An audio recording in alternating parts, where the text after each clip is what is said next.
His brother, he missed me yesterday. He goes, "Salaam alaikum, brother." He goes, "How come you don't make takfeer on the rulers?" Yeah, how come you don't make takfeer on the rulers? I thought to myself, you know what? Yeah, this issue has not really been dealt with for a while, innit?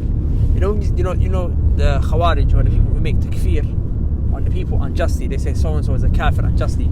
The Prophet sallallahu alaihi wasallam told us these people, they're gonna come, they're gonna rise, and then they're gonna be taken out. They're going to come again, taken out. So you always see that they'll disappear or quieten down. You won't hear about them. You know, Al-Qaeda came, then it disappeared. You don't hear about it. Then ISIS come and it disappeared. You don't hear about it. But slowly, if you remain quiet on this thing, eventually they're going to come back. It's important to discuss it. And I thought to myself, subhanAllah, these people, if only they understood how to actually understand the evidences. Because they'll bring you an ayah. Allah said, and this is the ayah they always bring. وَمَنْ لَمْ يَحْكُمْ بِمَا أَنزَلَ اللَّهُ فَأُولَٰئِكَ هُمُ الْكَافِرُونَ. They say, Allah said, whoever does not judge by what Allah subhanahu wa ta'ala sent down, i.e. the Quran, right? Whoever doesn't judge by what Allah sent down, فَأُولَٰئِكَ هُمُ الْكَافِرُونَ. And this person is a kafir. And this person is a kafir. So now if you take that ayah as apparent, you think to yourself, right, okay, the president of so-and-so Muslim country is not ruling by the Quran, he's ruling by democracy. Or he's only got, you know what I'm saying? So you think to yourself, right, okay, he's not judging by what Allah sent down, so that means that he is now he's a kafir. But I'm saying that's not how the Quran works. The Quran and the hadith of the Prophet sallallahu alaihi wasallam is not a book, or not books that you can go to and just open like it's like you're like that man's reading. What books people read nowadays? Twilight. They read Twilight, innit? Yeah, man. I said we used to read like series of unfortunate events.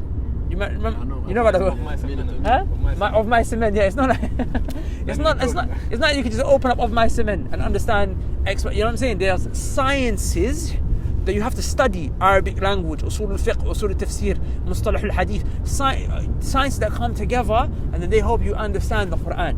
So for example, if you take this ayah and you really put this ayah under the scope and you analyze and you study it and you apply the sciences to it, you'll see that the ayah doesn't mean what you think it means. Because it's not, do you understand? So for example, if we do that now with the ayah, look, whoever rules by what, or judges by what Allah said is a kafir. Okay, let's look at the ayah in Arabic. وَمَنْ, Allah said man. Man, what's man? Man تفيد العموم. Man is one of the words in the Arabic language that benefits you generalization. Man, if you translate it, it means anyone, okay? Anyone, or whoever, right? So man, anyone who rules by other than Allah's laws from the kuffar. So the men here means anyone. So why have you just restricted it to the rulers? That's the first point. Do you not judge in your life? Do you not judge as a father? Do you not judge as a brother? Do you not judge as a husband? Do you not judge as a businessman? Do you not have to judge in your work? Do you know what I'm saying? Do you not have to judge amongst your friends, right? Anyone who doesn't judge by Allah's law is a kafir. So first you have to understand that. Who restricted it to just the rulers? This is talking about any Muslim or any human being upon whom the Quran was sent, or to whom the Quran was sent, and this person is refusing to judge by it. Does that make sense? So that's point number one. It's not just talking about the rulers, okay? Now, Allah said, يَحْكُمْ مَنْ لَمْ يَحْكُمْ. Anyone who does not judge by what Allah set down is from the kuffar. Who said judgment here just means on a political level? Who said judgment just means political level? Right?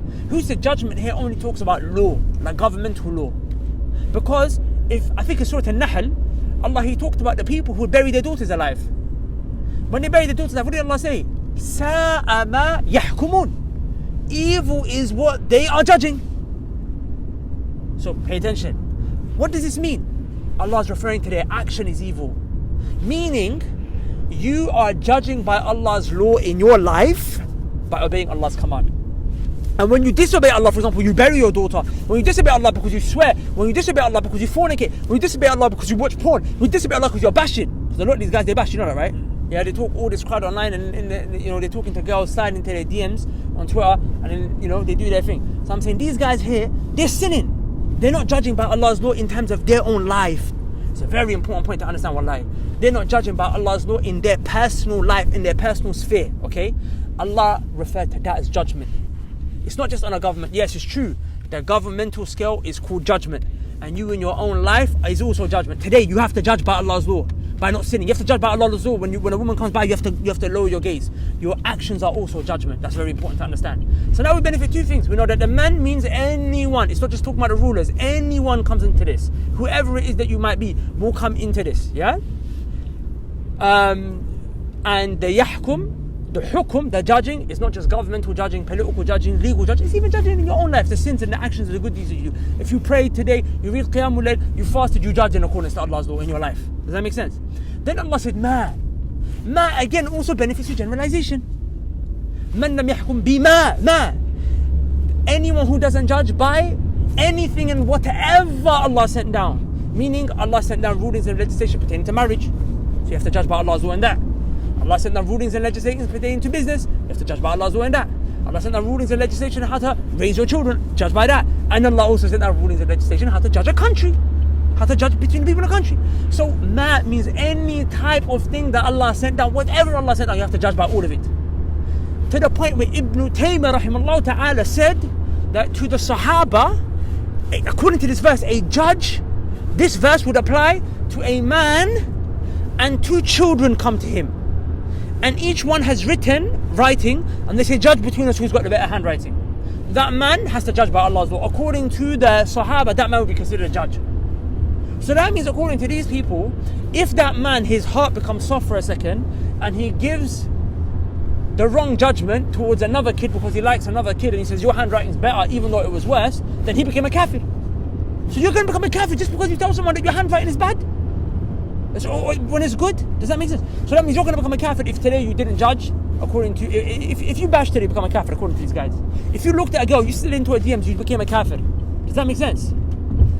And then, pay attention. This is why we say these people are khawarij.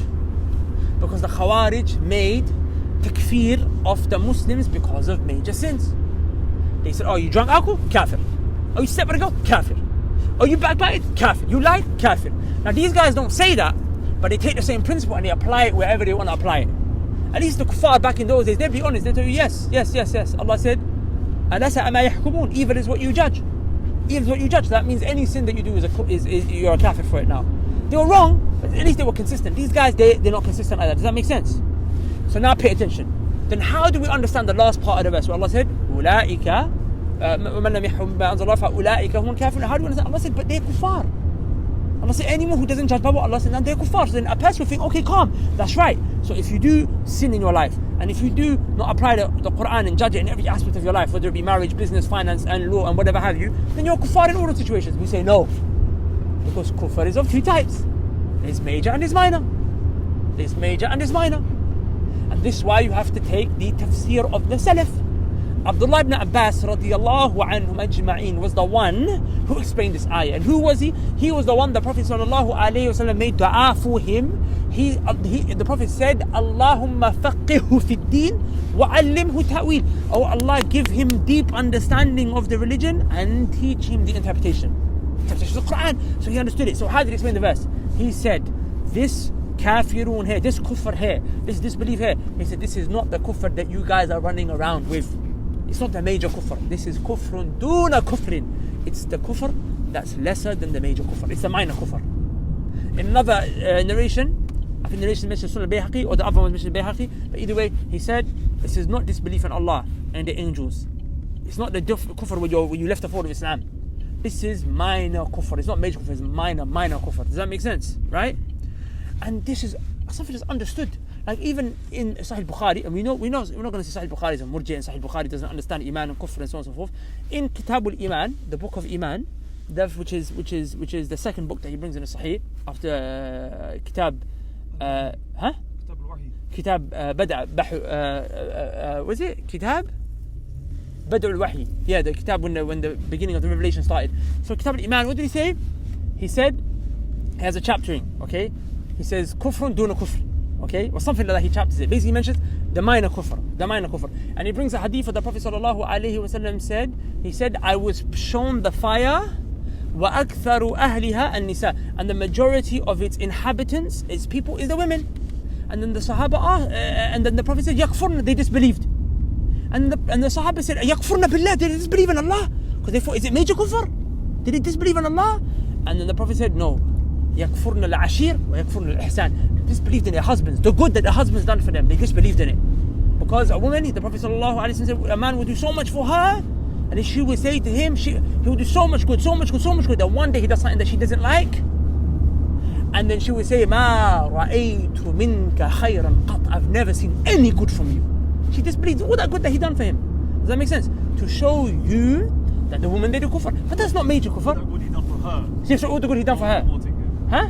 You said all that good he done for her. No, it's not gating. The good he done for his wife. Yeah? But the point is that that's kufr. The Prophet claims the kufr, but it was minor kufr. It's minor kufr. Because they said, did they disbelieve in Allah? They said, no, they didn't believe in Allah. So they're still Muslims. But they're doing major sin, and that major sin, it reached to the point of minor kufr. So the kufr is two types. So then from that, we now understand the following. That, number one, anyone who judges by other than Allah's law is a kafir. Hukum is not just on a governmental, political, legal level, it's even in your personal life. You have to apply Allah's law and judge Allah's law in your personal life. Anything that Allah sent down, whatever chapter of fiqh or whatever aqeed, whatever it might be, you have to judge by all of it. Even the guy who's doing bid'ah is now not judging by Allah's law. Okay? Then the Prophet said, then Allah subhanahu wa ta'ala said, Ulaika humul kafir, and now we understand the kufr is two types. It's the minor kufr. It's the minor kufr. So then if you ask me, the reason I don't do takfeer on the rulers, and it's not in my position to do takfeer anyway, by the way, it's takfeer is something that's an issue of ijtihad. Okay? If I come to you and I say to you, Akhi, what's the ruling on binary trading? You're going to say, Allahu Alam, this is a new contemporary issue, you have to ask the ulama. That's with regards to issues that are sub-branches of the religion. Issues of iman and kufr are foundations of the religion. You're quick to pass a fatwa and say, I would do takfir on him, don't worry, he's a kafir. But if I ask you, Akhi, what's the fatwa on tahara in this situation? You say, Akhi, I don't know how to clean my bum. Please ask the sheikh. I don't know how to clean my bum. Do you understand? So you want to give fatwa on issues that are major foundational issues of the religion, kufr and iman, but you don't want to give it on sub-branch issues like tahara and so on and so forth. Does that make sense? So it's not even for you to even ask, Brother Imran, why don't you do takfir on the rulers? It doesn't even make sense. It's not even my position. It's only for the mufti, the qadi, the mujtahid to do takfir on the rulers. But even then, let's just say you asked me hypothetically and I was in a position to do so, whatever have you, the reason I would not do it is because of what I just explained to you now, because it's true. I do see the rulers judging by what other than Allah has sent down, but that's minor kufr. Minor kufr don't take you outside the fold of Islam. Only major kufr will take man outside the fold of Islam. Even the ayah, it came twice in the Quran. Say that again, sorry? The ayah came twice in the Quran at other times. Yeah. With different endings. With different endings, yes. You mentioned the fasiqun, zalimun. Which is again further proof that not all rule other than Allah. It's true, but fisq can be major kufr, you know, right? Yeah. Major fisq can be kufr, and major dhulm can be kufr. Because Allah referred to dhulm, inna shirka la dhulmun azim. That verily shirk is the greatest form of oppression. So, but I understand where you're coming from. You see what I'm saying? But then there's a shubha that these men bring. It's very important shubha that they bring. Yeah, they'll say no. Please, this is a powerful point. Yeah, they'll say no. Listen. We agree that it is minor kufr. Because of everything that you just said. But we will say he's only becoming a kafir if he totally removes the law of Allah from his life, from the country. He takes the Quran and the Sunnah away and he places secularism. He places democracy. He takes the book of Allah away and he says we're going to run by democracy. He changes the whole system. Pay attention, it's powerful, yeah? Does that sound deep? He said, look, he changed the whole law. So he's a kafir now. So we'll say, Akhi, but we just affirmed a second ago that hukum here doesn't just refer to on a government level. It only refers to the government and your personal life. So what if he changed the whole legislation? But he still prays. And he still gives zakat. On a government level, he doesn't judge by Allah's law, but in his life he does. So he hasn't changed it, or has he? Because according to what you're saying, he would have to change everything. In his whole life, he would have to leave the law of Allah and then have to leave it on a political level. Because it's not just political, it's even, do you understand? Another shubha they bring is they say, again, look, another way to answer that shubha, they say he will only become a kafir if he changes the whole law. So we'll say, okay, so that means you're basing the kufr on the number of sins.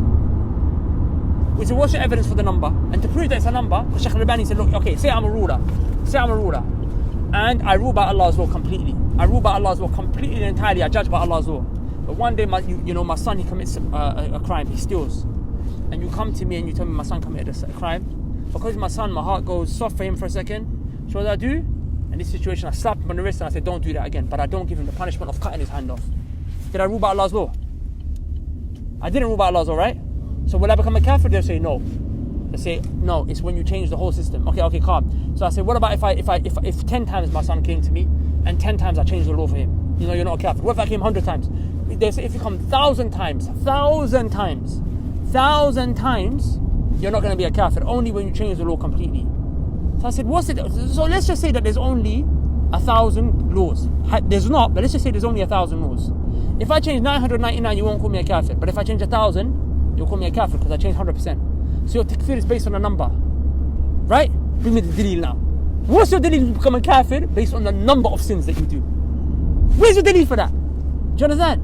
So you man are doing takfir on a number. Where's your dalil for that? No dalil. Does that make sense? But a person can become a disbeliever by judging by other than Allah's law if the heart becomes involved. For example, he says, I believe that secularism is equal to the Quran.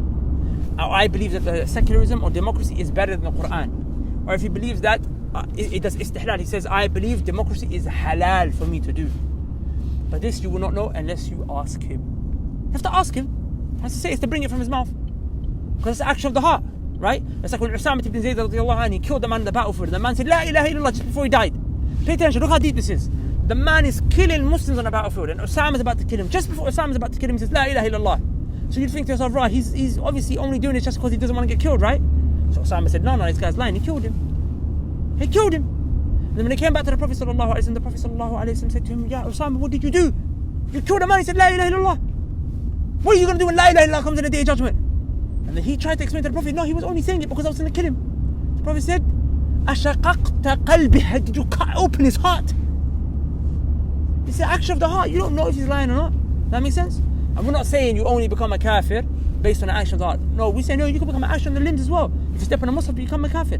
If you just leave your prayers, you become a kafir. But there are some things that are related to the heart, some things related to the limbs. It's not me that makes that decision, it's the delete. Does that make sense? That's why we don't make takfir on the rulers. Or anyone for that reason. Brothers and sisters, I need your attention for just 1 minute. Our brothers around the world, they need help. Some of them, if they don't get food and water to drink, they are going to die. And then there's others, like those who are back home, who live on the same streets as us. And if they don't get help in terms of spiritual help, they might lose their faith. Now, both those whose lives are in danger and whose faith are in danger, they both need to be helped. But I want to explain to you the repercussions of not helping both of them. You see, if you don't help those who are suffering when it comes to starvation, at least when they will die Muslims. And all that they will leave, or all that they will lose at the end, is their life of this world. But if you don't help those brothers and sisters who are struggling in terms of their faith, if they die, then they might actually lose their afterlife and potentially be entered into the hellfire for a period of time, if not eternity. For that reason, it's important that we don't neglect these brothers. For that reason, we started up a project called Umrah with the Mandem, where we take brothers and sisters from around the world, specifically the UK, specifically London, and we take them with us. And we set up a program that facilitates for them to change. We also provide them support for when they return. And we always select a handful of brothers who can't afford it themselves. And this time, we have taken on board more people without paying anything than we ever have before. And we are in urgent need of their costs being covered. So if you would like to help facilitate towards someone's life changing, then please go to the link below, inshallah ta'ala, and donate generously. Remember, if they change their life, then you're actually helping them, inshallah ta'ala, be a part of saving their afterlife. And in terms of reward, then any good that they do from this point onwards, if they change because of your donation and you're sincere, then you're going to get all that reward as well. So on the day of judgment, you get this mountain of good deeds, prayers, charity, fasts, all this stuff that you've never done. But why did it come your way? Because you facilitated with Allah's permission for someone to make change. And then when he changed, he or she did all of these things. And now that reward is all on your scales on a day of judgment. So please, brothers and sisters, be as generous as you can. Go to the link below, donate like crazy. Barakallahu feek. Assalamu alaikum wa rahmatullahi wa barakatuhu.